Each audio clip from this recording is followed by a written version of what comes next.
그가 발락에게로 돌아간즉 발락과 모압의 모든 고관이 번제물 곁에 함께 섰더라.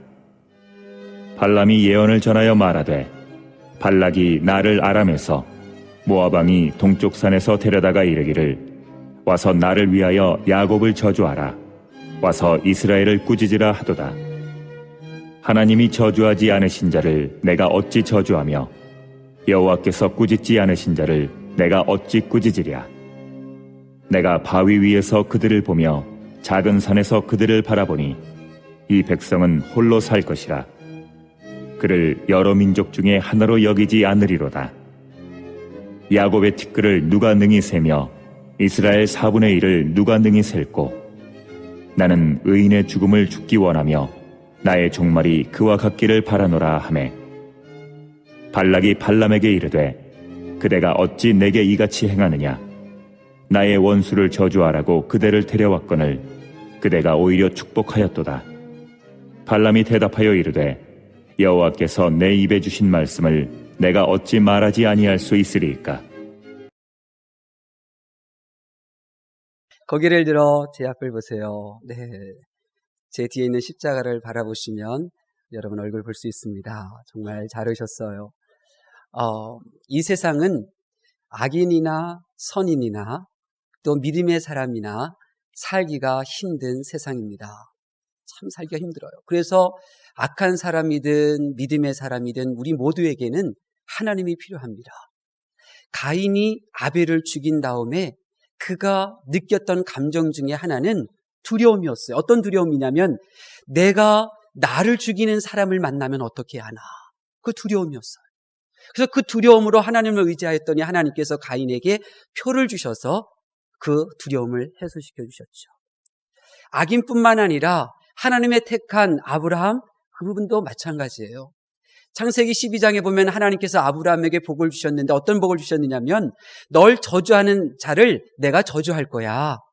그런 복을 주셨어요. 왜 아브라함에게 이런 복을 주셨다고 생각을 해요? 아브라함에게는 두려움이 있었거든요. 나를 저주하는 사람을 만나면 어떡하나. 나를 원수처럼 여기는 사람을 만나면 어떡하나. 하나님은 그것을 보시고 이 아브라함에게 이런 복을 허락해 주신 거예요. 그러니까 이 세상은 악한 사람이든 믿음의 사람이든 살기에 힘든 세상이지만은 그러나 악한 사람이든 믿음이 적은 사람이든 하나님만 의지하기만 하면 그 모든 두려움들을 이겨나가게 되는 것입니다. 그렇다고 하면 저와 여러분은 어떻겠습니까?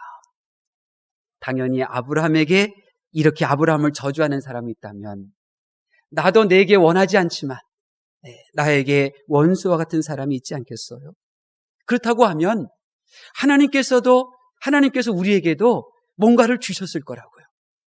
악한 가인에게도 이 세상 살아가면서 그 원수를 만났을 때의 그 두려움을 제거해 주셨다면, 그리고 하나님의 부르심 앞에 순종한 아브라함에게 널 저주하는 자에게는 내가 저주할 거야, 그 두려움을 제거하셨다면 마땅히 우리들에게도 우리의 원수처럼, 나를 원수처럼 여기는 사람들의 모든 행위들을 단절시키고 그들의 저주를 끊어버릴 수 있는 뭔가를 우리들에게 주셨을 거라고요. 그것이 뭘까? 우리가 그것을 알아야 우리가 너와 나가 서로 화평할 수 있고 평안하여 든든히 서가는 교회를 만들어갈 수 있지 않겠습니까? 그것이 뭘까? 오늘 본문에 그것이 나와요. 그 보화가 나와요. 부디 오늘 본문에 있는 이 보화를 여러분 캐내셔서 여러분의 것으로 삼으실 수 있기를 바랍니다. 그래서 원수를 여러분의 친구로 만드시고 또 여러분에게 전달되어지는 모든 저주의 소리가 복으로 바뀌어지는 그런 복을 누릴 수 있기를 예수님의 이름으로 축원합니다. 오늘 본문은 이런 내용이죠. 이스라엘 백성들이 광야에서 이제 가나안 땅으로, 가나안 약속의 땅으로 이제 거의 근접하고 있는 이 시점에서 모압 평지에 잠깐 머물렀어요. 그리고 이 모압 평지에서 일어났던 일이 바로 오늘 본문의 말씀인데 두 가지를 전해드릴게요. 하나는 내가 원하지 않지만, 내가 정말 바라는 일이 아니지만 나의 원수가 있을 수 있고, 그리고 그 원수는 내가 이길 수 없다, 이거예요. 자, 보세요. 지금 이스라엘 백성들이 광야에서 40년 동안 어떻게 지냈느냐면 세 지파, 세 지파, 세 지파, 세 지파가 서로 각기 동서남북 방향에 서로 이웃을 하면서 그렇게 생활하고 있었어요. 몇 년 동안 함께 생활했다고요? 세 지파가 40년 가까이. 40년 가까이. 그러니 이 12지파 가운데 이 이웃 함께 하였던 세 지파들이 얼마나 단단히 묶여져 있겠어요. 처음부터 12지파가 각기 세 지파씩 네 그룹으로 나눠질 때 처음부터 함께 했다면 뭔가 끼리끼리 통하는 것들이 있는 것이고 마음이 맞는 것이거든요. 거기에다가 40년 동안을 이웃으로 지냈어요. 미운 정 고운 정 다 쌓였죠. 먹을 거, 슬픈 일, 기쁜 일 다 경험하고 좋은 추억들 많이 견뎠잖아요. 그러니까 누가 딱 봐도 알아요. 저 한 지파만 건드려도 나머지 두 지파가 함께 움직인다. 이걸 알아요. 그러니까 아무도 건드리지 않는다고요. 지금 이스라엘 백성들의 지파가 이렇게 강력한 결속력을 가지고 있어요. 거기에다가 이 동서남북 세 지파의 정중앙에는 성막이 있었어요. 성막이 뭡니까? 애굽에서 10가지 재앙을 일으켜 당대의 대국이었던 바로 왕을 무릎 꿇게 한 그 신, 홍해를 가르고 이스라엘 백성을 건너가게 한 후에 그리고 애굽 바로의 군대들을 수장시키시는 그 하나님, 한 달은커녕 보름도 견디지 못하는 이 광야 생활에서 무려 40년 가까이 60만 명을 먹이시고 그들을 보호하셨던 전능한 그 하나님이 임재하시는 그 장소예요. 누가 감히 이들을 건드릴 수가 있겠어요? 아니 누가 감히 이들과 원수가 될 마음을 품을 수 있겠어요? 그런데 이들에게도 원수가 없었을까? 오늘 본문에 보니까 원수가 있잖아요. 이스라엘 백성들을 저주하는 원수들이 나오잖아요. 여러분 그렇습니다. 내가 아무리 철저히 준비하고 내가 노력해도 내가 아무리 선하게 살고 내가 그 사람에게 섭섭한 말 한마디 한 번도 한 적이 없다 할지라도 그 사람이 원수가 될 수가 있어요. 성경에 보면 다윗 왕이 그에게 많은 왕자들이 있었는데 그 중에 압살롬에게는 한마디도 섭섭하게 한 일이 없었다 그랬어요. 그런데 한마디도 섭섭하게 하지 않은 일이 없었던 그 압살롬이 그의 아버지 다윗의 원수가 되잖아요. 이게 세상이에요. 이게 세상에 돌아가는 모습이에요. 얼마나 슬퍼요. 그 원수는 오직 목적은 하나예요. 나를 저주하고 나를 망하게 하고 나에게 상처를 주는 거예요. 오늘 본문의 이스라엘의 원수는 발락이었는데 그는 모압의 왕이었어요. 민수기 23장 3절에 보면 발락이 이스라엘 백성들을 보고서 번민을 해요. 고민을 해요. 이스라엘을 진멸하고 싶은데 그들 숫자가 많아서 고민을 해요. 그들을 정말 진멸하고 싶은데 그들이 점차 번성하는 그 모습이 정말 꼴도 보기 싫어요. 그래서 번민을 해요. 이 원수들은 이런 거거든요. 내가 잘되고 평안하고 내가 마음 편안하게 지내는 것들을 못 보아주죠. 이게 원수의 특징이에요. 더더군다나 나를 망하게 하려는 원수들의 마음은요, 정말 완악해요. 진짜 완악해. 바늘 하나 들어가지 않을 정도로 정말 완악해. 얼마나 완악한지 하나님마저 이겨보려고 해요. 하나님마저. 발람 선지자 이스라엘 백성을 저주하려고 할 때 누가 그 발람 선지자를 막았어요? 하나님이 막으셨잖아요.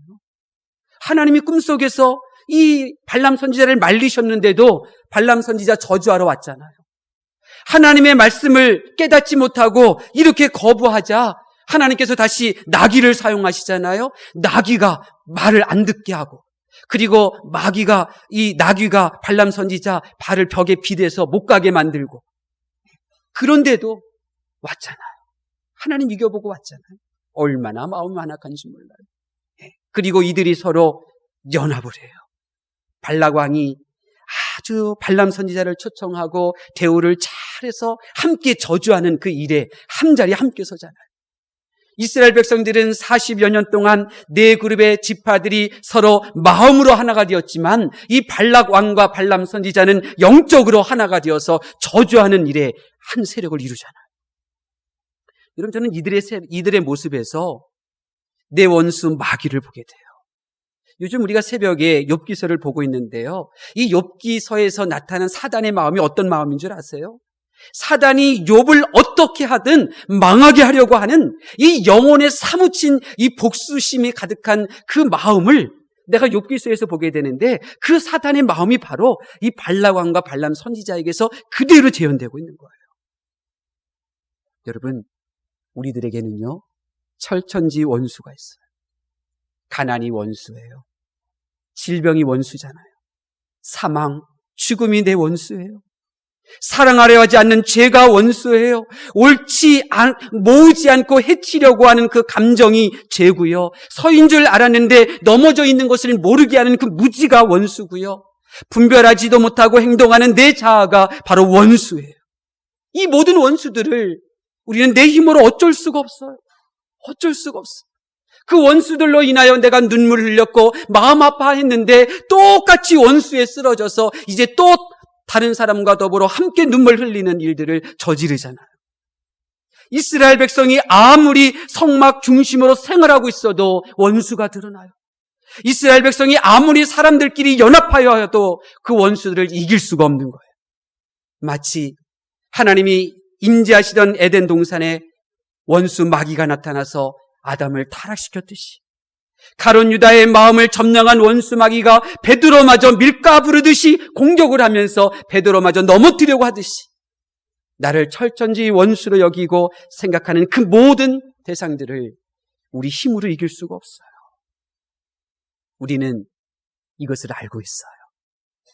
그래서 우리가 이 자리에 왔잖아요. 원수를 내 힘으로 이길 수 있다면 우리가 이 자리에 왔겠어요? 원수를 돈으로 이길 수 있다고 하면 돈을 쫓아갔고, 사람이 이길 수 있다면 사람을 모으고 있을 터이고, 지식이 원수를 이길 수 있다면 지식을 따라갔겠지. 우리가 왜 이 자리에 왔겠어요? 그것으로 안 된다는 것을 우리는 알고 있어요. 그래서 우리가 이 자리에 겸손하게 하나님을 바라보며 이 자리에 나온 줄로 믿습니다. 두 번째로, 나에게 내가 원하지 않는 원수가 있는데 하나님께서는 그 원수를 이길 수 있는 그 무기를 내게 주셨다는 거예요. 얼마나 감사한지. 자, 발람은 오늘 본문에 보니까 이스라엘 백성을 저주했어요? 저주 못했어요? 저주하지 못했어요. 저주하려고 왔는데 저주하지 못했어요. 저주를 하고 싶은 마음이 있는데 저주의 말이 입 밖에서 나가지를 못했어요. 오히려 저주하고 싶은데 입에서 튀어나온 말은 그 백성들을 축복하는 말들이었어요. 왜 그랬을까요? 어떻게 이런 일이 일어난 걸까요? 발람 선지자 그 이유를 말하지 않았어요. 근데 발락 왕은 분명히 이유가 있다고 생각했어요. 저주를 하지 못한 이유가 있다고 생각했어요.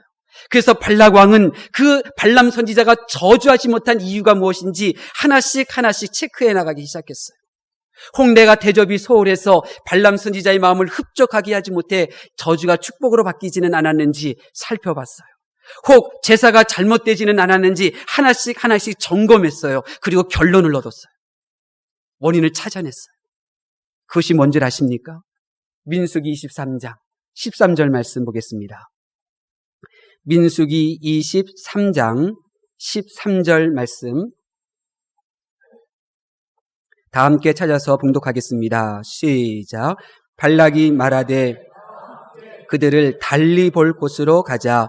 거기서는 그들을 다 보지 못하고 그들의 끝만 보리니 거기서 나를 위하여 그들을 저주하라 하고. 무슨 말이에요? 발락 왕은 발람이 저주하려고 하다가 저주하지 못한 이유를 발람 선지자가 이스라엘 백성들이 진을 형성한 그 모습을 보았기 때문이라고 결론을 내린 거예요. 그래서 다른 곳으로 장소를 옮긴 거예요. 이스라엘 전체 모양, 진을 친 그 전체 모양을 볼 수 없는 다른 곳으로 옮겨서 이제 이곳에서 저주하라, 그렇게 말하고 있는 거예요. 그렇다고 하면 도대체 발람 선지자가 저주하려고 하였다가 그 저주를 멈추게 했던 이스라엘 백성들의 진의 형태의 모습이 무엇이었을까요? 도대체 이스라엘 진이 어떤 모습이었길래 이 발락 왕이 이스라엘 진의 전체 모습을 발람 선지자가 보지 못하게 한 것입니까? 도대체 발람의 저주하려던 입을 닫게 한 이스라엘 진의 형태의 모습이 무엇이었겠습니까? 성경에 보면 하나님께서 이스라엘 백성들에게 이 12지파가 이동을 할 때에 어떻게 이동할 것인지 진의 형태의 모습을 일러주셨어요. 동쪽, 이 하늘을 동쪽으로 생각하면 동쪽으로는 에브라임, 므낫세, 베냐민 지파 10만 명가량, 그리고 이 서쪽, 그 아래 서쪽으로는 유다, 이사갈, 스불론 지파로 18만 6천 명가량, 그리고 남쪽으로는 루벤, 시브온, 갓 지파로 15만가량, 북쪽으로는 단, 납달리, 아셀 지파로 15만가량이에요. 그리고 이 동서남북 중앙에 이 성막이 있었어요. 이 성막을 기준으로 위로 10만, 아래로 18만, 남북으로 15만이 이렇게 위치하고 가고 있는 거예요. 이스라엘 진의 모습이 그려져요. 어떤 형태인지. 제가 숫자를 언급해 드렸어요. 성막을 중심으로 남북의 인구 숫자는 15만, 길이가 비슷해요. 위로는 10만이고 아래는 18만이 넘어요. 그러면 어떤 모습이겠어요? 발람은 이스라엘 백성을 저주하기 위하여 높은 산 위에 올랐습니다. 민수기 22장 41절에 보니 바알의 산당에 올랐는데 그곳에서는 이스라엘의 진을 좌우 날개 끝, 그리고 그 끝까지 다 볼 수 있는 높은 곳이었습니다. 이스라엘을 저주하기 위하여 기세 등등하게 산 위에 올라 이스라엘 백성을 저주하려고 이스라엘의 장막을 펼쳐 내려다보았는데 그 모습이 어떤 모습이었느냐? 십자가의 모습이었습니다. 발람의 눈앞에 펼쳐진 십자가의 모습을 보는 순간 준비했던 이스라엘을 향한 저주를 한마디도 내뱉을 수가 없었습니다. 발람 선지자는 생각했습니다. 30년이 넘게 40년 가까이 세 지파가 이웃하며 지냈다면 분명히 이들은 하나님 중심보다는 사람의 정에 움직이고 사람의 영향력을 더 받는 사람이기 때문에 내가 저들을 저주한다 할지라도 하나님이 나를 책망하시지 않을 것이다 자신만만하게 왔어요.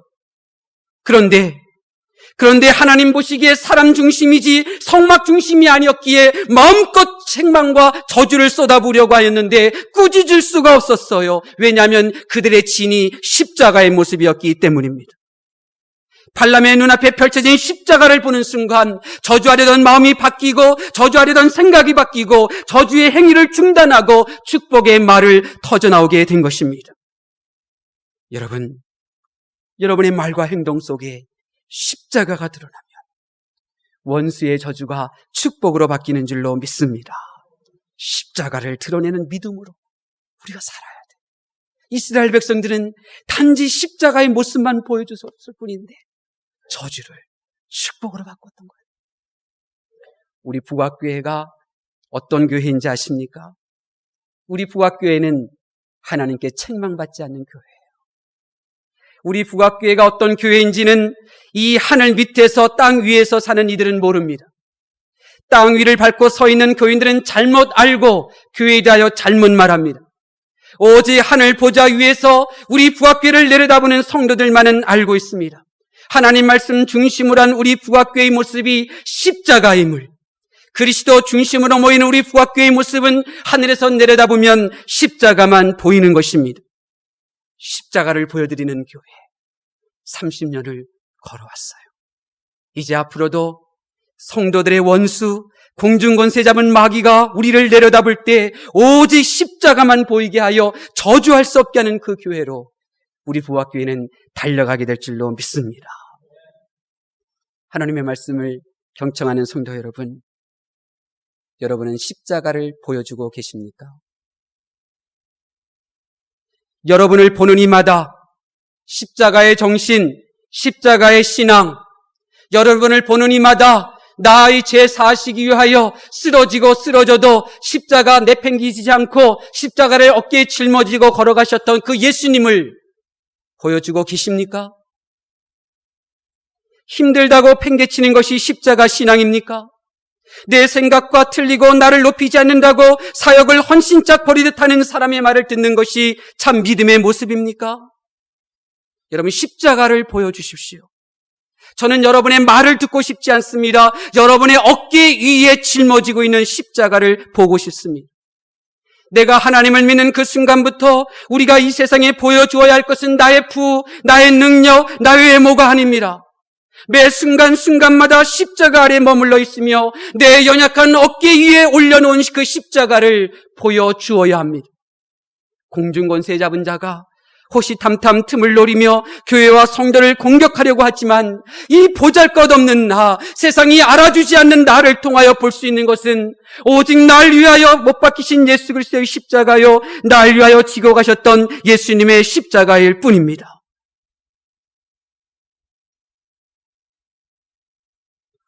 저는 내가 세상에 보여줄 수 있는 것은 오직 하나. 세상이 내게서 볼 수 있는 것도 오직 하나. 내가 원수 마귀에게 보여줄 수 있는 것, 나 마귀가 나를 통하여 볼 수 있는 것, 오직 날 위하여 못 박히신 예수님의 십자가이기를 기도합니다. 예수님께서 마태복음 16장 24절에 이렇게 말씀하셨습니다. 누구든지 나를 따라오려거든 자기를 부인하고 자기 십자가를 지고 나를 따를 것이니라. 주님은 보고 싶으셨어요. 우리의 어깨 위에 올려져 있는 그 십자가를. 예수님은 보여주고 싶으셨어요. 온 인류야, 세대를 초월하여 나를 보아라. 너희의 죄를 대속하기 위하여 힘들고 고통스러워도 십자가를 지고 골고다로 언덕으로 올라가는 나의 모습을 보아라. 그리고 주님은 보여주셨을 뿐만 아니라 우리에게 보기를 원하고 계셔요. 우리의 십자가를 지고 걸어가는 그 모습을. 우리의 십자가는 어디 있습니까? 여러분의 십자가는 어디 있습니까? 주님께서 그토록 보고 싶어 하시는 그 십자가, 여러분의 어깨 위에 올려져 있어야 할 그 십자가가 지금 어디 있습니까? 우리의 문제는 십자가를 보여주지 못하고 있다는 것입니다. 언제까지 저주를 막는 십자가를 미움이라고 하는 감정 속에 감추어 두실 것입니까? 언제까지 저주를 축복으로 바꾸는 십자가를 교만이라고 하는 죄 속에 묻어 두실 것입니까? 오늘 이 시간 저주를 축복으로 바꾸는 십자가를 그 상처의 감정 속에서 끄집어내십시오. 여러분이 묻어두었던 그 장소에서 십자가를 끄집어내십시오. 다락방에서 창고 속에서 기억의 저편으로 묻어두었던 십자가를 이제 여러분의 어깨 위에 올려놓으실 수 있기를 바랍니다. 하나님이 보셔야 합니다. 원수들이 보게 하여야 합니다. 용서하지도 않고 미워하고 거짓말하고 거짓에 속으며 십자가를 벗어던진 모습이 아닙니다. 힘들어도 고달퍼도 내 어깨 위에 올려놓여져 있는 그 십자가를 보게 하셔야 합니다. 내게 있는 십자가, 내 어깨 위에 있는 십자가만이 하나님을 기쁘시게 해드리며 내가 짊어진 십자가를 보고 원수의 저주가 끊어질 줄로 믿습니다. 저는 알고 있어요. 예수님의 지신 십자가, 내가 져야 할 십자가를 어깨에 짊어진 그 하나님의 사람은요, 하나님께서 책망하시지 않아요. 책망하시지 않습니다. 모세가 미디안 여인과 결혼했어요. 가장 오른팔 역할을 감당하던 그의 형과 그의 누이가 모세를 비난했어요. 그러나 하나님은 모세를 책망하지 않았어요. 모세를 책망하지 않았어요. 예수님이 못 박히신 십자가는 저주를 축복으로 바꿉니다. 여러분, 제가 꿈꾸는 교회는 어떤 교회인 줄 아세요? 이 자리 500석이 가득 차고 1부 예배, 2부, 3부, 5부 예배 500석 가득 차는 그런 교회, 선한 일 많이 하고 그렇게 나의 이름을 드러내는 그런 교회 좋지요. 그러나 내가 꿈꾸는 교회는 그런 교회보다, 집사님, 저는 집사님에게서요 십자가를 보았어요. 권사님, 저는 권사님 어깨에 놓여져 있는 그 십자가를 봤어요. 나도 힘들고 포기하고 싶지만 내 십자가 어깨에서 내려놓지 않을 거예요. 저는 이런 성도들이 가득한 교회 꿈꿔요. 그런 교회 만들어요. 저는 성도들의 어깨에 놓여져 있는 십자가를 종종 보곤 해요. 기쁘고 감사하고 그분들을 가슴에 품고 하나님 앞에 기도하죠. 그러나 어떤 성도는 십자가를 내려놓고 있어요. 그런데 십자가를 내려놓으면 마음이 편할 줄 알았는데 더 힘들거든요. 근데 그것을 아직 몰라. 마음이 아프죠. 그런데 당신이 십자가를 벗어던진 것을 내 영이 보았고 내 눈으로 똑똑히 보았지만 그러나 당신과 함께 어울렸던 추억으로 인하여 나는 당신 편에 서겠습니다. 이렇게 행동하는 것이 정말 옳은 행동일까요? 내 삶, 내 신앙 속에서 십자가를 회복하셔야 합니다. 여러분 정말 진심으로 부탁드려요. 제가 제자 교육도 했고 제자 교육도 공부했어요. 많이 쫓아다녔어요, 전국에. 그러나 그 결론이 뭔 줄 아세요? 결론은 제 편이 되지 말라는 거예요. 대신 여러분 하나님 편이 되어주세요. 제게 잘하실 필요 없어요. 제게 잘해주시는 것은 여러분 어깨 위에 놓여져 있는 그 십자가, 그것을 제가 볼 수만 있게 해주면 돼요. 그러면 저는 행복하게 목회할 수 있어요. 행복한 목회할 수 있어요. 하나님과 성도에게 여러분의 어깨 위에 놓여져 있는 십자가를 보여주고 계십니다. 성도들이 나를 볼 때 십자가에 진 모습을 보도록 하셔야 합니다. 내 평생의 소원은 하나님께 내 어깨에 짊어진 십자가를 보여드리고 주님의 품에 안기는 것입니다. 십자가 처음 볼 때에 나의 마음에 큰 고통 사라져. 십자가만이 우리의 마음의 고통을 끊어버리게 합니다. 저는 경험했어요. 그 십자가를 인하여 내 마음의 큰 고통, 미움이 끊어지는 것을. 십자가로 인하여 죽음의 고통이 내게서 그 줄이 끊어지는 것을. 십자가만이 하나님께 받을 내 책망거리를 다 가려주시는 것을. 여러분도 경험하셨잖아요. 여러분도 알고 계시죠? 십자가를 회복하실 수 있기를 바랍니다. 그러나 아직도 우리 주변에는 십자가가 정답임을 모르는 이들이 너무나 많아요. 이 지역의 골목골목마다 십자가가 내 고통을 사라지게 하는 그 복음을 못 들은 이들이 너무나 많아요. 나의 고통을 끊어주십시오, 끊어주십시오 외치는 영혼들의 외침이 이 골짜기에서 울려 퍼지고 있어요. 십자가의 복음을 기다리는 이들이 너무나 많이 있어요. 우리가 먼저 십자가를 회복하실 수 있기를 바랍니다. 십자가를 보여주십시다. 내 연약한 어깨 위에 어떤 상황, 어떤 감정 하에서도 결코 내려놓지 않는 그 십자가를 보여주십시다. 그래야 그들의 고통을, 그들의 저주를 끊어버리고 원수를 친구로 만들어가는 그러한 지혜로운 하나님의 사람들로 살아가실 수 있기를 바랍니다.